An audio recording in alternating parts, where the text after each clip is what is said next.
ప్రేమ కోసం ఆ శివుడే ఏడ్చాడు. మనమెంత? అసలు శివుడు ప్రేమ కోసం ఎందుకు ఏడ్చాడు మీకు తెలుసా?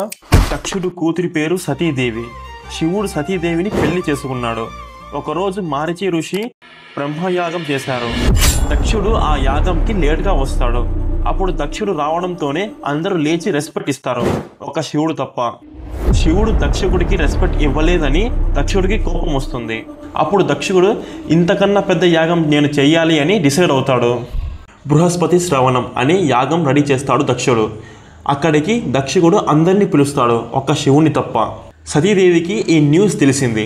అప్పుడు సతీదేవి వాళ్ళ ఫాదర్ దగ్గరికి వెళ్ళి శివుని రెస్పెక్ట్ కాపాడుకోమని కోరింది.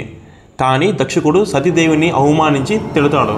అప్పుడు సతీదేవి ఆ ఇన్సల్ట్ని భరించలేక ఆ యజ్ఞంలోనే దూకుతుంది.